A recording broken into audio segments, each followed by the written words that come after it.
हाँ भाई, नमस्कार आप सभी को। मैं आपका अपना वीर का दिन स्वागत करता हूँ डॉक्टर अमित अकेडमी इंग्लिश के ऊपर। उम्मीद करता हूँ कि सारे के सारे बहुत अच्छे होंगे। आज मैं आपके सामने एक ऐसे टॉपिक को लेकर आया हूँ जो पेपर में बच्चों के सामने बहुत ज़्यादा कन्फ्यूजन पैदा करता है। जी हाँ, आप बिल्कुल ठीक समझ रहे हैं। और जो टॉपिक जो होगा आज का, उसको हम कहेंगे, वो कहेंगे अपना वर्ब एडवांस्ड। ये काफ़ी बार एग्जामिनेशन में बच्चे के सामने दिक्कत पैदा करता है। और इसका सोल्यूशन कैसे निकालोगे उसको देख लेते हैं अपन, ठीक है। इसको थोड़ा सा हेडिंग जो है उसको देख लेते हैं। ये आपके सामने वर्ब, ठीक है। टॉपिक का नाम रहेगा आज, वो रहेगा वर्ब एडवांस। पहले इसके जो पैटर्न है उसको वो समझा देता हूँ आपके सामने कि किस तरीके से डिवाइड होती है और कौन से तरीके हैं इसको पढ़ने के लिए, ठीक है। चलो, आप लोग में से ऐसे कितने बच्चे हैं जिन्होंने आज तक वर्ब एडवांस नहीं पढ़ा है?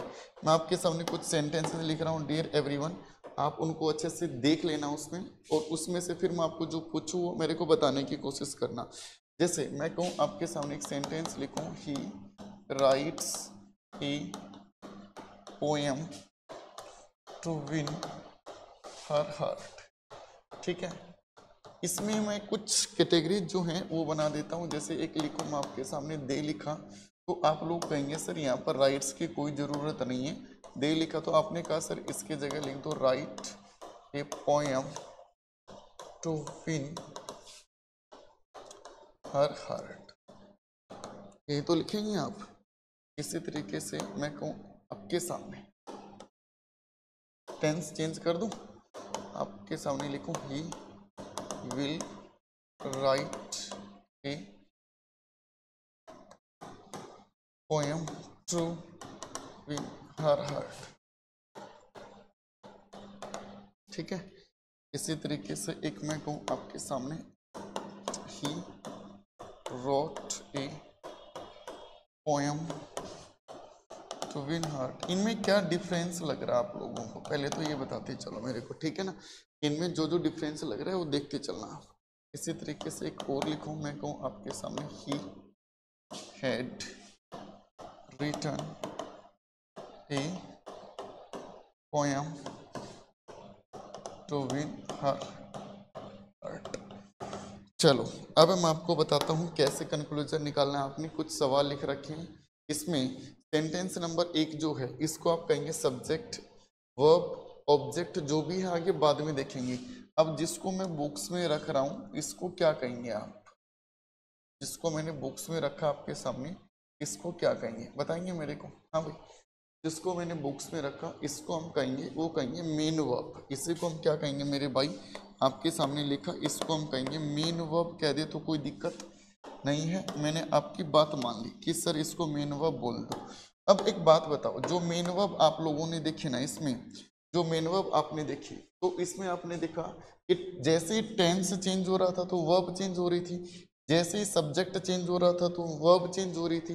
यानी आप इसमें कहना चाहो तो कुल मिलाकर ये बोल सकते हो, ये जो आपके सामने, ये आपके सामने जो मेन वर्ब है, ये किसके अकॉर्डिंग चेंज होगी? Change according to, according, change according to tense, बिल्कुल टेंस के अकॉर्डिंग चेंज होती है। और एक और लिखोगे जिसको हम कहेंगे number of subjects, number of subjects, इनके अकॉर्डिंग चेंज होती है। आई समझ में बात? इनके अकॉर्डिंग चेंज होती है, उसको हम कहते हैं मेन वर्ब। इसमें इतना ध्यान रखना मेरे भाई, अब इस मेन वर्ब को हम मेन वर्ब ना कहकर इसी को हम कहेंगे, वो कहेंगे फाइनाइट वर्ब। क्या कहेंगे मेरे भाई? इसको हम फाइनाइट वर्ब। यानी कुल मिलाकर बात ये समझ में आती है कि फाइनाइट वर्ब जो होती है वो क्या होती है मेरे भाई? जो किसी सब्जेक्ट के अकॉर्डिंग और टेंस के अकॉर्डिंग चेंज हो जाए, उसको हम क्या कहेंगे? फाइनाइट वर्ब कहेंगे। अब मैं जिसको बुक्स में लिख रहा हूँ आपके सामने रख रहा हूँ उसको समझना, ठीक है। आप इसमें देखोगे तो एक बात आपने नोटिस की, चाहे सब्जेक्ट चेंज हो, चाहे सब्जेक्ट चेंज हो, चाहे टेंस चेंज हो, क्या इसके ऊपर कोई इफेक्ट पड़ा है? आप लोगों ने कहा सर नहीं। तो इसी को इंग्लिश लैंग्वेज में हम कहेंगे, वो कहेंगे नॉन फाइनाइट वर्ब। इसी को हम कहेंगे मेरे भाई, वो कहेंगे नॉन फाइनाइट वर्ब, ठीक है। तो इसमें आप अगली जो हेडिंग जो लिखेंगे समझेंगे, तो वो लिख सकते हो कि नॉन फाइनाइट वर्ब जो है वो क्या होती है। तो नॉन फाइनाइट वर्ब जो होगी ना, वो किसके अकॉर्डिंग चेंज नहीं होगी? सब्जेक्ट और टेंस के अकॉर्डिंग। तो आप इसमें लिखेंगे do not change, change according to tense, according to tense number of subjects, number of subjects, number of subjects, तो उसको हम क्या कहेंगे, नॉन फाइनाइट कहेंगे। समझ में ये बात। फाइनाइट वर्ब क्या होगी, मेन वर्ब को फाइनाइट वर्ब कहेंगे, जो टेंस और नंबर ऑफ सब्जेक्ट, सब्जेक्ट के अकॉर्डिंग चेंज हो जाए। जो टेंस और सब्जेक्ट के अकॉर्डिंग चेंज ना, उसको हम क्या कहेंगे, नॉन फाइनाइट वर्ब कहेंगे। अब इसका एक पैटर्न मैं आप लोगों को सिखा रहा हूँ, वो समझना, ठीक है। किसका, इस नॉन फाइनाइट वर्ब का। भाई आपने पढ़ना क्या क्या है वो देख लेते हैं इस चैप्टर में। ये आपके सामने लिख रहा हूँ, इसको हम कहेंगे नॉन फाइनाइट वर्ब। और इस नॉन फाइनाइट वर्ब के भी कुछ फंक्शन होते हैं। जी हाँ, बिल्कुल ठीक सुना आपने। और वो फंक्शन कौन से होते हैं वो मैं आपके सामने अभी बता देता हूँ। सबसे पहला जो होगा ना, उसको हम कहेंगे, वो कहेंगे इन्फिनेटिव।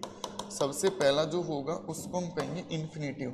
इन्फिनेटिव को आइडेंटिफाई कैसे करोगे मेरे भाई, इसमें इतना ध्यान रखना, जो आपके सामने टू प्लस वर्ब की फर्स्ट फॉर्म होगी उसको हम क्या कहेंगे, इन्फिनेटिव कहेंगे। क्या कहेंगे उसको हम, इन्फिनेटिव। एक जो होगा ना अगला, उसको हम कहेंगे, वो कहेंगे बेयर इन्फिनेटिव। एक जो होगा उसको हम कहेंगे, वो कहेंगे बेयर इन्फिनेटिव। बेयर का मतलब पता क्या होता है, बेयर को हम कहते हैं विदाउट, और विदाउट इन्फिनेटिव यानी टू का यूज नहीं करेंगे, ओनली वर्ब की फर्स्ट फॉर्म का जिक्र करेंगे। समझ में आई बात। दूसरा जो पार्ट होगा उसको हम कहेंगे मेरे भाई, उसको हम लिखेंगे, आप इसको सेकंड में, उसको हम कहेंगे, वो कहेंगे जीरंड। इसकी प्रोनाउंसिएशन आप लोग ठीक रखना। जीरंड क्या होता है, सुनो मेरी बात, जो आपके सामने वर्ब की फर्स्ट फॉर्म के साथ आईएनजी जो होगा ना, उसको हम क्या कहेंगे, जेरेंड कहेंगे, ठीक है। आगे जो है आपके सामने अगले के ऊपर काम करें तो उसको हम कहेंगे, वो कहेंगे पार्टिसिपल। इसके अलग अलग फंक्शन होते हैं, ठीक सुना आपने। इसको हम कहेंगे, वो कहेंगे पार्टिसिपल। और इसका पहला जो फंक्शन जो होगा उसको हम क्या कहेंगे, सुनो मेरी बात। पहला जो फंक्शन जो होगा उसको हम कहेंगे प्रेजेंट पार्टिसिपल, प्रेजेंट पार्टिसिपल। अगला जो होगा उसको हम कहेंगे, वो कहेंगे पास्ट पार्टिसिपल, पास्ट पार्टिसिपल, ठीक है। एक तीसरा और होता है, उसका अभी जिक्र नहीं करेंगे, आई समझ बात, ठीक है। प्रेजेंट पार्टिसिपल में हम यूज करेंगे वर्ब की फर्स्ट फॉर्म के साथ आईएनजी जो होगी उसको हम क्या कहेंगे, प्रेजेंट पार्टिसिपल कहेंगे, ठीक है। वर्ब की फर्स्ट फॉर्म के साथ ING present participle. Past participle क्या होगा, वर्ब की थर्ड फॉर्म को हम क्या कहेंगे, पास्ट पार्टिसिपल कहेंगे। समझ में ये बात। ये आपके सामने प्रेजेंट पार्टिसिपल, ये आपका पास्ट पार्टिसिपल, इसका जिक्र अभी नहीं करेंगे, इसको हम देखेंगे। ये आपके सामने नॉन फाइनाइट वर्ब जो है ना, उसको हम कैटेगराइज कर दिया, infinitive, pair infinitive, Geraint, participle, present, past, और अगला हम अगले उसमें डिस्कस कर लेंगे। उम्मीद करता हूँ आपने यहाँ तक की स्टोरी को अच्छे से समझा होगा मेरे भाई। जिसने चैनल, टेलीग्राम चैनल ज्वाइन नहीं किया, doctor Amit academy English join कर लेना। जो बच्चे चैनल पर पहली बार आए हैं तो चैनल को सब्सक्राइब कर लेना। जिसने लाइक नहीं किया है लाइक कर देना। आज के लिए इतना, बाकी पढ़ेंगे अपना, वो पढ़ेंगे अपना अगली क्लास में। Thank you everyone.